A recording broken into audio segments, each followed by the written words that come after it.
Canteen में बैठे थे और कैंटीन की एक हमारा आवारा बिल्ली थी, तो उसको कोई बीमारी थी और वहाँ पे कैंटीन के अंदर 1 घंटे की ब्रेक के अंदर उस बिल्ली के लिए 70,000 रुपये इकट्ठे कर लिए गए थे। जबकि मैं ये देख रहा था कि हमारे इलाके में उन दिनों ये एक बंदा फोत हुआ, तो उसके कफन दफन के लिए 3 दिन तक फंड रेजिंग की अपील की और वो 3 दिन बाद बेचारे को जाके इतना प्रॉब्लम, वो सब चीज़ें हुई। तो मैं ये चीज़ देख रहा था कि वहाँ पे एक आवारा बिल्ली के लिए लोगों का इतना एहसास, और यहाँ पे लोगों के लिए जो जीते जाते इंसानों के लिए, उनके लिए यहाँ पे कोई नहीं है। तो जब मैं फिर ग्रेजुएशन कंप्लीट करके चकवाल आया, तो हमने यहाँ पे अपने लेवल पे वेलफेयर एक्टिविटीज़ का आगाज़ किया। डिफरेंट डोमेन्स में हमने काम करना स्टार्ट किया। अल्हम्दुलिल्लाह मैं थे, मेरे साथ दोस्त राशिद भाई मिलते गए, कैप्टन साहब मिले, एक हमारी एक टीम छोटी सी बनी, फिर हमारे साथ बाकी दोस्त अहबाब हमारे साथ मिलते गए और वो एक हमारी बॉडी बन गई।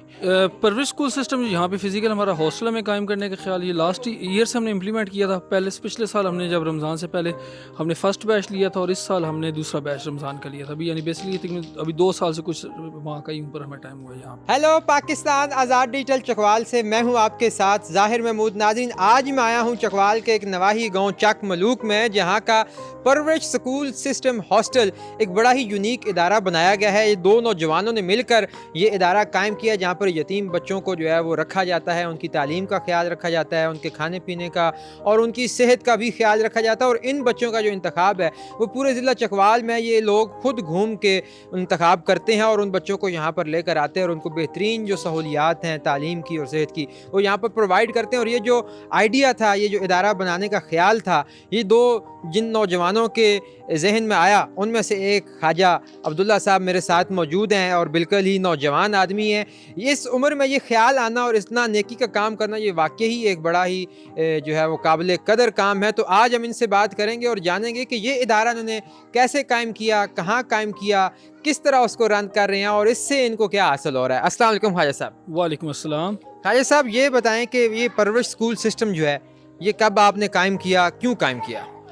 परवरिश स्कूल सिस्टम यहाँ पे फिजिकल हमारा हॉस्टल में कायम करने का ख्याल ये लास्ट ईयर से हमने इम्प्लीमेंट किया था। पिछले साल हमने जब रमज़ान से पहले हमने फर्स्ट बैच लिया था और इस साल हमने दूसरा बैच रमज़ान का लिया था। अभी यानी बेसिकली अभी 2 साल से कुछ वहाँ का ही ऊपर हमें टाइम हुआ है यहाँ पे। तो यहाँ पर आप जिन बच्चों को लेकर आते हैं उनका इंतखाब कैसे करते हैं, उनको सिलेक्ट कैसे करते हैं आप? ये एक बड़ा एक रिगरस एक प्रोसीजर होता है, बड़ा एक प्रॉपर डिटेल के अंदर, क्योंकि यहाँ पे जब हमें ये जो एक है ये यतीम बच्चों का इदारा है। अब इसमें सिर्फ डिफरेंट फैक्टर्स होते हैं जिसमें उनको हम देखा जाता है कि अंडर प्रिविलेज बैकग्राउंड से हों, फिर उसके बाद उनके प्रॉपर पहले साइकोलॉजिकल टेस्टिंग होती है कि क्या वो बच्चे हमारे सिस्टम के अंदर अडॉप्ट हो सकते हैं, या वो अपने आप के साथ ख़ुद को ग्रूम कर सकते हैं, उनके अंदर जितना पोटेंशियल अभी है। और फिर इस तरह से करके उनके एंट्री टेस्ट होता है और उसके बाद एक इंटरव्यू सीरीज़ होती है और उसके बाद जाके इनका फाइनल सिलेक्शन हमारे पास होती है। तो अभी कितने बच्चे आपके पास हैं? अल्हम्दुलिल्लाह अभी हमारे पास 10 बच्चे पिछले साल और 10 बच्चे इस साल, टोटल 20 बच्चों के पास हमारे पास यहाँ अकोमोडेशन है तो अल्हम्दुलिल्लाह। ये बच्चों को आप कहाँ से लेकर आए, कहाँ से, किस किस गाँव से?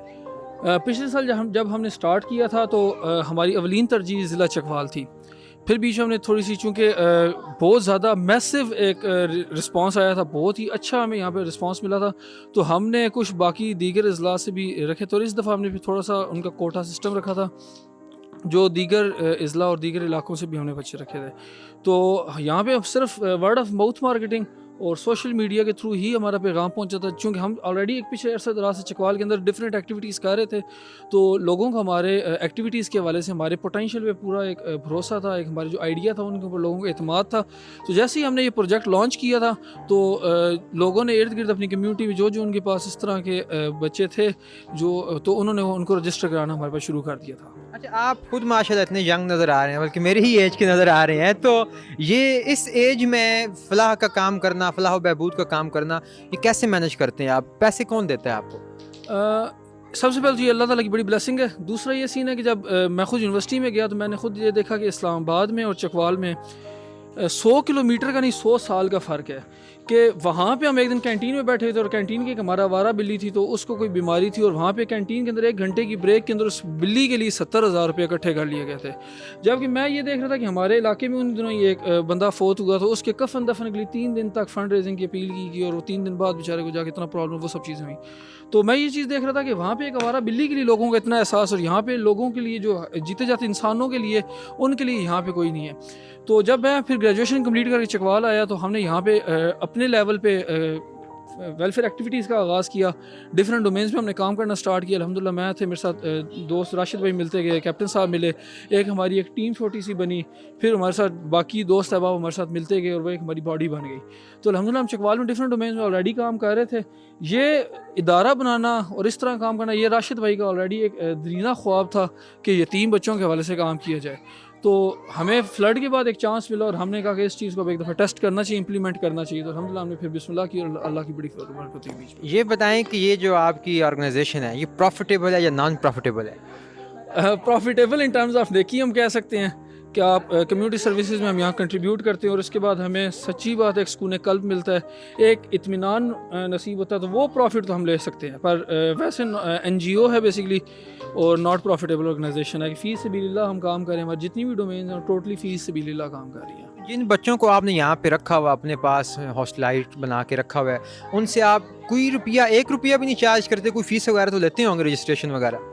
नहीं, जो हमारे हॉस्टल के अंदर जितने भी बच्चे हैं वो सब फ्री ऑफ कॉस्ट पढ़ रहे हैं। बल्कि इसके साथ ही हमारे एक नॉन फॉर्मल बिजनेस स्कूल भी है, तो उसमें भी 70 से 80 डे स्कॉलर्स हैं, वो भी वहाँ पे फ्री ऑफ कॉस्ट एजुकेशन लेते हैं, जितने भी यतीम बच्चे होते हैं।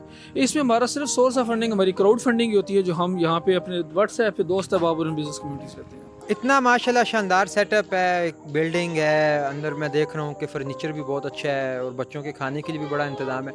ये सारा किसने फिर जो है वो स्पॉन्सर किया है? एक्चुअली ये जो घर था ये राशिद भाई का अपना घर था, यहाँ पे वो रिहाइश पजीर थे। जब सैलाब आया था तो उन्होंने ये घर हमने खाली किया था क्योंकि हम फ्लड रिलीफ एक्टिविटीज़ कर रहे थे, तो जो फ्लड अफेक्टेड फैमिलीज़ थी उनको अकोमोडेट करने के लिए। उसी के बिल्कुल साथ ही फ्लड के बाद हमने यहाँ पे परवरिश हॉस्टल का जब आगाज़ किया तो उन्होंने अपना घर यहाँ पे कुर्बान किया था इस सिलसिले के लिए। हमने जिस टाइम यहाँ पे स्टार्ट किया तो हमने अपने दोस्तों यारों से, जो हमारे क्लोज कम्युनिटी सर्कल में दोस्त थे, उनसे हमने एक रिक्वेस्ट की थी, टोटल एक डिमांड लिस्ट पूरी बना के कि ये हमें फर्नीचर चाहिए, ये चीज़ें सामान चाहिए, और इस तरह से करके हमारा मोटो होता है हम कैश को प्रेफर नहीं करते, हम कभी भी कैश डोनेशन को प्रेफर नहीं करते, बल्कि डिस्करेज करते हैं। हमारी डिमांड या रिक्वेस्ट होती है कि आप हमें कैश ना दें, आप हमें चीज़ परचेज़ करके दें, आप हमें खुद सामान लेके दें। तो अल्हम्दुलिल्लाह जब हमने वो डिमांड लिस्ट लोगों के आगे रखी थी, रिक्वेस्ट रखी थी, तो वो चीज़ें खुद ही लोगों ने हमें डोनेट की थी सारी। इतनी ज़्यादा कम्युनिटी एंगेजमेंट आपने कहाँ से सीखी? ये अल्हम्दुलिल्लाह हम चूँकि वेलफेयर एक्टिविटीज़ वगैरह कर रहे थे तो कम्युनिटी के अंदर ही हम यहाँ पे चीज़ें डिलीवर करते थे, तो वो लोगों का एक एतमाद और ट्रस्ट यहाँ पे थ्रू आउट बना हुआ था। तो वो उस एक कॉन्फिडेंस की बेस पे, उस एक ट्रस्ट की बेस पे लोगों ने अल्हम्दुलिल्लाह हम पे ट्रस्ट किया और हमारी डोनेशन कॉल पे उन्होंने हमें सपोर्ट किया यहाँ पे सारी चीज़ें। तो ये विद इन चकवाल कम्युनिटी ही हमने सारा ये काम यहाँ से किया है। अच्छा, PSL की तरफ से जो हमारे हीरोज़ का एक अवार्ड मिलता है हर दफ़ा, तो ये आपके भी इस प्रोजेक्ट को मिला है, आपने बताया, ये कैसे मिला, कितना जो है वो ये इनाम था और किस बुनियाद पे दिया गया आपको? जी अल्हम्दुलिल्लाह ये भी हमारे पास बहुत बड़ा एक एज़ाज़ हमें हासिल है कि नेशनल इंटरनेशनल प्लेटफॉर्म्स की तरफ से हमें यूँ अप्रिसिएशन मिलती रहती हैं वक्तन फ़वक्तन। PSL हमारे हीरो अवार्ड भी इस दफ़ा जो 2023 में अभी 24 में हुआ था PSL सीरीज़, उसमें अल्हम्दुलिल्लाह हमें सेलेक्ट किया गया था इसी प्रोजेक्ट को। बेस्ट कम्युनिटी एक्टिविटीज़ की सीरीज़ थी उसके अंदर, और अल्हम्दुलिल्लाह एक अच्छी एक अमाउंट भी हमें मिली थी जो कि राशिद भाई ने फ़लस्तीन कैंपेन के अंदर डोनेट की थी। इसके अलावा भी अल्हम्दुलिल्लाह हमें नेशनल इंटरनेशनल ऑर्गेनाइजेशंस के थ्रू डिफरेंट ज़्यादा अप्रिसिएशन एक्नॉलेजमेंट्स हमें अल्हम्दुलिल्लाह मिल चुकी है इस प्रोजेक्ट की बेस पे। अच्छा, बेसिक एक होता है ना कि इंस्पिरेशन होती है, एक मोटिव होता है, क्या पर्पस क्या था इसको बिल्ट अप करने का? ये प्रोग्राम्स तो पहले भी हो रहे थे, आप ही ने क्यों नया स्टार्ट किया? सर एक तो ये बेसिक चीज़ है कि मैं समझता हूँ कि हम जिस मुआशरे में रह रहे होते हैं ना, अगली नस्ल के लिए हम पे जिम्मेदारी होती है कि हम एक बेहतरीन मुआशरा, एक बेहतरीन हालत में उनके लिए छोड़ के जाएँ। हम अब देख रहे होते हैं कि हमारे यहाँ वही बात को मुआशी हर एतबार से हम कौमी इनतात का शिकार हैं, एथिकल वैल्यूज़ में हम डिक्लाइन कर रहे हैं, हमारे पास वही बस स्कैम्स हैं, फ्रॉड है, तरबियत में हम बहुत ज़्यादा लैक कर रहे हैं। और उसकी रीज़न ये थी कि सोसाइटी के अंदर वो सब कह लें बुराइयाँ फैल रही थी। तो एक ऐसे मुआशरे को तश्कील देने के लिए हमने अपनी मदद आपके तहत जो हम अपनी कैपेसिटी में कर रहे थे, हमने सोचा कि ऐसे बच्चे जो ऑर्फनेज हैं, जो बिल्कुल ही कह लें कि महरूम कफ़ालत बच्चे हैं, हम उनको अडॉप्ट करके उनकी एक अच्छे अंदाज में तरबियत कर सके, चले जो हम अपने हिस्से की जो शमा जला सकते हैं मुआशरे में, ताकि कल जब ये बच्चे मुआशरे के अंदर निकले, मुआशरे में पहुँचें, तो ये अपना बेहतरीन किरदार से बेहतरीन चीज़ें डिलीवर करें और एक बेहतरीन अमली नमूना बन के बच्चों के साथ रहें। अच्छा, आपको क्या लगता है कि इस परवरिश स्कूल सिस्टम का क्या इम्पैक्ट होगा? कितने अरसे में आपको ये इम्पैक्ट मिलना शुरू हो जाएगा? सर ये अगर हम चीज़ देखें कि हमें कब से इम्पैक्ट मिलेगा, तो शायद हमारी ज़िंदगी में चीज़ हमें पॉसिबल ना हो कि क्योंकि ऑब्वियसली ये बच्चे हैं, अभी हम जब लेते हैं मैक्सिमम एज हमारे 10 साल होती है, ये हमारे पास तकरीबन रहते हैं। हमारी जो ख्वाहिश है कि इनको हम प्रोफेशनल लाइफ तक ये इनका हमारे साथ रब्ता रहे, हम इनको ट्रेन करें मुकम्मल और वो चीज़ करें, और उसके बाद फिर जब ये डिलीवर करेंगे इम्पैक्ट तो उसके बाद आएगा। मगर जो सोसाइटी के अंदर एक एक्सेप्टेंस, एक्नॉलेजमेंट, या जो हमारी एक चीज़ की जो हमारी एक काविश है, मेहनत है, वो अल्हम्दुलिल्लाह हमें लोगों का जो प्यार है, एतमाद है, ट्रस्ट है हम पे, वो हमें चीज़ें चूँकि नज़र आना शुरू हो गई हैं, मिलना शुरू हो गया।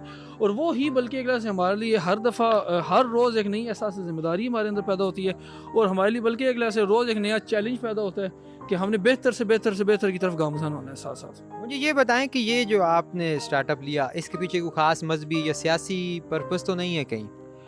नहीं, अल्हम्दुलिल्लाह हम लोग हर एतबार से बिला तफरीक रंग, नस्ल, मज़हब, हर एतबार से हम काम कर रहे हैं। मेरा अपना जो सोशल एक्टिविटीज़ का बैकग्राउंड आप अगर चेक करें तो मैं खुद कंटिन्यूसली मैंने इंटरफेथ हार्मनी पे बहुत ज़्यादा काम किया है। रेजिडेंशियल पीस कैंप्स हमने किए हैं वहाँ पे, जिसमें तमाम मज़ाहब, तमाम मसालिक से लोग थे, बीच में उनकी ट्रेनिंग्स वगैरह थी।